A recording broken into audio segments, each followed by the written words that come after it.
Bharatiya Janata party जो है किसी भी हाल में एनडीए गठबंधन के साथ जो है 400 पार जा रही है। एग्जिट पोल के अनुसार 400 पार जाने की बात करें, कांग्रेस वाले कह रहे हैं हमारी सीट 295 प्लस आने वाली। प्रियंका गांधी से मीडिया बंधुओं ने बातचीत की तो कह रही है कि ये लोग पक्का कुछ न कुछ गड़बड़ी किए हैं, अगर गड़बड़ी ना करते तो 180 सीट में ही सिमट जाते। और कम से कम विपक्ष को विपक्ष लायक बनना है तो ईवीएम को भूलना होगा और सबसे पहले अपने अंदर झांक के देखना होगा कि खुद को क्या करना है। दिल्ली के कई ऐसे आम आदमी पार्टी के नेता हैं, कह रहे हैं मोदी जी अच्छे खिलाड़ी नहीं है, चौकीदार हैं, हम सर मुंडवा लेंगे अगर वो तीसरी बार प्रधानमंत्री जी का जो है शपथ लेंगे तो। चलिए ठीक है, हमारे तरफ से जो है फ्री जो है ब्लेड रहेगा हमारे तरफ से, आप लोग जो है सर मुंडवाइए, हम लोग तैयार हैं। केजरीवाल मनीष जी जेल जाते जाते कह रहे हैं कि मंगलवार को तानाशाहों की तानाशाही खत्म होगी, वो कहना क्या चाह रहे हैं? सबसे पहले मैं केजरीवाल के बारे में कहना चाहता हूं कि ब्रह्मांड का उनसे बड़ा नाटकबाज इंसान कोई नहीं है। पॉलिटिक्स में बोल रहे हैं, देखिए पॉलिटिक्स के राखी सावंत केजरीवाल हैं। तेजस्वी यादव अरविंद केजरीवाल के बगल में बैठ के पूछ रहे हैं कि भाई तिहाड़ में आपका हाल चल कैसा है, क्योंकि अगली बारी हमारी। दुनिया के पहले ऐसे पॉलिटिशियन है केजरीवाल जो शराब पे ऑफर लाए, एक पे एक फ्री। संविधान की हत्या करने वाले, प्राइवेट लिमिटेड कंपनी के रूप में पार्टी को चलाने वाले लोग जो है वो उस दिन दुखी होंगे और सब लोग जो है ना वो रोना शुरू करेंगे। लोकसभा चुनाव संपन्न होने के बाद एग्जिट पोल के अलग अलग नतीजे सामने आ रहे हैं। इसी पर बात करने के लिए इस वक्त हमारे साथ बीजेपी नेता मनीष कश्यप जी मौजूद हैं। क्या बोलेंगे, अलग अलग एग्जिट पोल के नतीजे आ रहे हैं? सबसे पहले तो मैं देश के सभी लोगों से कहना चाहता हूं कि 4 जून को रिजल्ट चाहे जो भी आए, आपसी भाईचारा हम लोगों को बना के रखना है, जनादेश को एक्सेप्ट करना है और लोगों ने जिस पार्टी को विपक्ष में बैठाया होगा उस पार्टी को जो है विपक्ष में ईमानदारी पूर्वक जो है अपने दायित्व का निर्वाह करना होगा और जिस पार्टी को जो है सत्ता दिया होगा उस पार्टी को जो है सत्ता ईमानदारी पूर्वक चलाना होगा, देश को चलाना। विपक्ष वाले ईवीएम का रोना शुरू कर दिए। देखिए जब आपको तेलंगाना में आपके फेवर में रिजल्ट आता है, जब पंजाब में आपके फेवर में रिजल्ट आता है, दिल्ली के विधानसभा में आपके फेवर में रिजल्ट आता है, बंगाल के विधानसभा में आपके फेवर में रिजल्ट आता है, कर्नाटका के विधानसभा में आपके फेवर में रिजल्ट आता है, तमिलनाडु के विधानसभा में, केरल के विधानसभा में आपके फेवर में रिजल्ट आता है, तब तो ईवीएम का रोना आप लोग नहीं रोते हैं। और जैसे जो है आपके अगेंस्ट में रिजल्ट जाता है तो आप लोग ईवीएम का रोना रोते हैं, तो कहीं नहीं तो कहीं ये गलत है।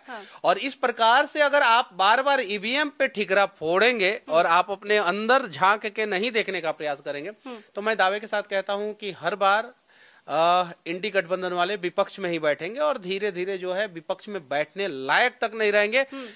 2014 में जब भारतीय जनता पार्टी जो है पहली बार नरेंद्र मोदी जी के नेतृत्व में सरकार में आई, उस समय जो है विपक्ष जो है कोई था ही नहीं। विपक्ष जो है अपना नेता नहीं चुन पाया। 2019 में वही हाल रहा, चूंकि 52 सीट के साथ कांग्रेस सबसे बड़ी पार्टी थी। अगर विपक्ष को अच्छा करना है और कम से कम विपक्ष को विपक्ष लायक बनना है तो ईवीएम को भूलना होगा और सबसे पहले अपने अंदर झांक के देखना होगा कि खुद को क्या करना है। और जिस दिन विपक्ष अपने अंदर झांक के देखना शुरू किया, मैं दावे के साथ कहता हूं फिर उसको लोग जो है कंसिडर करना शुरू करेंगे। बीते दिन से एग्जिट पोल के नतीजे सामने आ रहे हैं और अरविंद केजरीवाल के साथ साथ इंडी गठबंधन के जितने भी लोग हैं मीटिंग रखे थे और बहुत ज्यादा उस मीटिंग का जब वीडियो आप देखिएगा तो उस मीटिंग के वीडियो में जो है आपको पता चलेगा कि तेजस्वी यादव अरविंद केजरीवाल के बगल में बैठ के पूछ रहे हैं कि भाई तिहाड़ में आपका हाल चल कैसा है, क्योंकि अगली बारी हमारी है। उसके बाद से जितने भी नेता है वहां पे उनके चेहरे पे जो है एक मायूसी है, क्योंकि सबको पता है कि रिजल्ट किसके फेवर में आ रहा है और कौन प्रधानमंत्री बन रहा है। तो प्रियंका गांधी से मीडिया बंधुओं ने बातचीत की तो कह रही हैं कि ये लोग पक्का कुछ न कुछ गड़बड़ी किए हैं, अगर गड़बड़ी ना करते तो 180 सीट में ही सिमट जाते। चलिए ठीक है, कम से कम आप लोग तो मान लिए हैं, चुनाव से पहले जो है ये लोगों ने हार मान लिया, ये अच्छी बात है। तो यानी इन लोगों ने मान लिया कि नरेंद्र मोदी जी तीसरी बार प्रधानमंत्री बनने वाले, इससे बड़ी बात और क्या हो सकती है। अच्छा, लगातार दिल्ली के कई ऐसे आम आदमी पार्टी के नेता हैं, कह रहे हैं मोदी जी अच्छे खिलाड़ी नहीं है, चौकीदार हैं, हम सर मुंडवा लेंगे अगर वो तीसरी बार प्रधानमंत्री जी का जो है शपथ लेंगे तो। चलिए ठीक है, हमारे तरफ से जो है फ्री जो है ब्लेड रहेगा हमारे तरफ से, आप लोग जो है सर मुंडवाइए, हम लोग तैयार हैं। और मोदी जी तो तीसरी बार प्रधानमंत्री बन रहे हैं। अच्छा, मोदी जी तीसरी बार प्रधानमंत्री बन रहे हैं और जिस तरीके से नतीजे सामने आ रहे हैं उसको व्यक्तिगत आप किस तरीके से देख रहे हैं? देखिए, चुनाव से पहले जब मैं भारतीय जनता पार्टी में शामिल हुआ तो बहुत सारे लोगों ने बहुत सारा सवाल किया, बहुत कुछ हम लोग जैसे लोगों को टॉर्चर किया, सोशल मीडिया पे गाली गलौज, ये वो दिस दैट। देखिए, जब आप त्याग करते हैं ना जी। तो परिणाम जो है आपके फेवर में आता ही है। हम लोगों ने त्याग किया है और हमारे जैसे अनेकों लोग जो है भारतीय जनता पार्टी के जो कार्यकर्ता हैं जो त्याग करते हैं, बहुत सारे लोगों को टिकट नहीं मिलता है, फिर भी जो है वो लोग जो है भारतीय जनता पार्टी का सपोर्ट करते हैं। हाँ। मैं भगवान से बस इतना ही प्रार्थना करूंगा कि उन लोगों को सद्बुद्धि दे जो बेवजह जो है दूसरे किसी को टॉर्चर करते हैं और गाली गलौज करते हैं। देश देख रहा है जी। आप अगर गाली गलौज करेंगे तो देश देखेगा, और देश जब देखेगा तो आप लोगों को सजा देगा। तो वोट के रूप में जो है लोग जो है जनादेश भारतीय जनता पार्टी को इसलिए दिए है कि भारतीय जनता पार्टी का कार्यकर्ता जो है सोशल मीडिया पे गाली गलौज नहीं करता है। विपक्ष अभी सरकार में आया नहीं, विपक्ष में है तभी गाली गलौज शुरू कर दिया। बिहार में राजद के समर्थक जो है गुंडाई शुरू कर दिए। सोशल मीडिया से लेके जमीन पर लाठी से सरकार नहीं ना चलेगा भाई, गाली गलौज से सरकार नहीं चलेगा। भारतीय जनता पार्टी के कार्यकर्ता क्या होते हैं कि अगर सामने वाला कन्विंस नहीं होने का प्रयास भी करता है तो हम जो है प्यार से उन्हें कन्विंस करते हैं। ये लोग जो है गाली गलौज करना शुरू कर देते हैं। तो यही फर्क है भारतीय जनता पार्टी में और विपक्ष में। विपक्ष को जो है जो कहता है कि लोकतंत्र खतरे में, लोकतंत्र खतरे में, संविधान बचाएंगे, उनके कार्यकर्ता जो है सोशल मीडिया पे संविधान की हत्या रोज करते हैं, रोज गाली गलौज करते हैं, रोज करते हैं। तो उन लोगों को सोचने और समझने की जरूरत है और अपने अंदर झांकने की जरूरत है। केजरीवाल मनीष जी जेल जाते जाते कह रहे हैं कि मंगलवार को तानाशाहों की तानाशाही खत्म होगी, वो कहना क्या चाह रहे हैं? सबसे पहले मैं केजरीवाल के बारे में कहना चाहता हूँ कि ब्रह्मांड का उनसे बड़ा नाटकबाज इंसान कोई नहीं है। पॉलिटिक्स में बोल रहे हैं, देखिए पॉलिटिक्स के राखी सावंत केजरीवाल हैं, इसलिए मैं बोल रहा हूं कि जो व्यक्ति शराब का नियम लाता है कि एक बोतल खरीदिएगा तो दूसरा बोतल हम फ्री देंगे। दुनिया के पहले ऐसे पॉलिटिशियन है केजरीवाल जो शराब पे ऑफर लाए, एक पे एक फ्री। पूरी दुनिया में आज तक किसी भी राज्य का, किसी भी देश का कोई भी पॉलिटिशियन जो है शराब पे एक फ्री नहीं लेके आया। वो व्यक्ति गांधी जी के समाधि स्थल पे जाते हैं, जो गांधी जी शराब के खिलाफ थे, और गांधी जी के समाधि स्थल पे जाके जो है फूल माला डालते हैं और उसके बाद बोलते हैं कि हम तिहाड़ जा रहे हैं। हनुमान जी अरे के केजरीवाल, जाते हैं। अरे केजरीवाल भाई साहब, मैं आपसे कहना चाहता हूं गांधी जी के बारे में आप जानते हैं क्या? गांधी जी जो है शराब के खिलाफ थे, और क्या पता आप जो है गांधी जी के समाधि स्थल पे भी 4 बोतल खरीद के लेके जाते होंगे और कहते होंगे कि गांधी जी ये 4 बोतल हम खरीदे थे, वो जो खरीदे थे वो तो हम पी गए, और 4 पे जो 4 बोतल फ्री मिला था वो हम आपके समाधि स्थल पे लेके आए।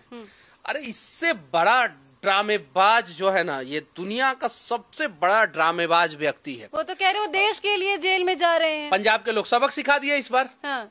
इनका ड्रामा जो है पंजाब में नहीं चला, और इस बार जो है भारी बेइज्जती के साथ जो है वो पंजाब में ये चुनाव हार रहे हैं। पंजाब का तो छोड़िए, दिल्ली का जो दिल्ली में तो 7 में से 7 सीट तो पहले भी हारे थे, इस बार भी 7 सीट हार रहे हैं। लेकिन पंजाब में जो इनकी स्थिति थोड़ी बहुत ठीक भी थी वो डामाडोल हो गई, और सारी सीटों को जो है ये लोग 4 तारीख को हार रहे हैं। यानी कि आप एग्जिट पोल के मुताबिक कह रहे हैं कि फिर से मोदी जी तीसरी बार प्रधानमंत्री का शपथ लेंगे? एकदम बिल्कुल। ड्रामेबाज केजरीवाल जी से भी मैं पूछना चाहता हूं कि आप ही बता दीजिए कि क्या आपकी पत्नी शपथ लेगी प्रधानमंत्री के कुर्सी का? इतना बड़ा ड्रामेबाज आदमी है कि अभिषेक मनु सिंघवी जो इनके वकील हैं जी, उस वकील को सेट करने के लिए इन्होंने जो है वो भगवत मान से इस्तीफा मांगा, और वहां पे राघव चड्ढा को बिठाने का प्रयास किया, और राघव चड्ढा के राज्यसभा सदस्य का इस्तीफा जब होगा तो जो है वहां पे अभिषेक मनु सिंघवी जाएंगे। अब उसके पहले राघव चड्ढा से पहले जो है इन लोगों ने स्वाति मालीवाल से जो है इस्तीफा मांगा था, जो राज्यसभा की सदस्य है उनसे इस्तीफा मांगा था, वो मना कर दी तो मारपीट पे उतारू हो गए। तो देखिए इनकी सारी सच्चाई सामने आ गई है, और केजरीवाल को भारत के पॉलिटिक्स में कोई एक्सेप्ट नहीं करेगा। लेकिन पॉलिटिक्स में इनको वो भी जगह नहीं मिलेगा, और अगली बार जो दिल्ली विधानसभा का चुनाव होगा उसके बाद पंजाब का, अब कैसी बात करें, केजरीवाल खत्म। केजरीवाल कह रहे हैं कि वो देश के लिए शहीद होने पे उतारू हो जाएंगे, हो जाए शहीद, नहीं कई बार जेल चले जाएंगे, हो जाए शहीद। हाँ। खुद जेल जाते हैं तो बवाल करना शुरू करते हैं। मनीष सिसोदिया जेल जाते हैं तो कहते हैं कि मनीष फांसी पे चढ़ जाएगा। हाँ। खुद जेल जाते हैं तो हमेशा जो है पेरोल के लिए अप्लाई करते हैं। जब जो है संजय सिंह जेल जाते हैं तो बोलते हैं कि संजय फांसी पे चढ़ जाएगा। खुद जेल जाते हैं तो दुनिया का सारा बीमारी जो है वो डायबिटीज, एड्स और प्रेगनेंसी, ये 2 बीमारी को छोड़ के बाकी दुनिया के सारे बीमारी का सर्टिफिकेट लाके जो है डॉक्टर को दे देते हैं, सारे बीमारी का। अगर सुप्रीम कोर्ट कह दे कि केजरीवाल भाई साहब अगर आप प्रेग्नेंट हो जाएंगे तो हम आपको जो है बेल दे देंगे तो ये उसका भी जो है सर्टिफिकेट बना के लेके चले आएंगे केजरीवाल। यानी बाहर जो केजरीवाल महिलाओं का अपमान करते हैं, जो केजरीवाल भारत के संविधान का अपमान करते हैं, जो केजरीवाल इलेक्शन कमीशन का अपमान करते हैं, जो केजरीवाल ईडी सीबीआई का अपमान करते हैं, वो केजरीवाल भारत की पॉलिटिक्स में कहीं एग्जिस्ट करते ही नहीं है। भारतीय जनता पार्टी जो है किसी भी हाल में एनडीए गठबंधन के साथ जो है 400 पार जा रही है एग्जिट पोल के अनुसार। 400 पार जाने की बात करें, कांग्रेस वाले कह रहे हैं हमारी सीट 295 प्लस आने वाली है। देखिए यही फर्क है। अगर हम 400 का टारगेट रखे हैं तो कांग्रेस ने 295 का टारगेट रखा है। तो ऐसे भी कांग्रेस जो है टारगेट जो सेट हुआ है उस टारगेट सेट में भी कांग्रेस चुनाव हार रहा है।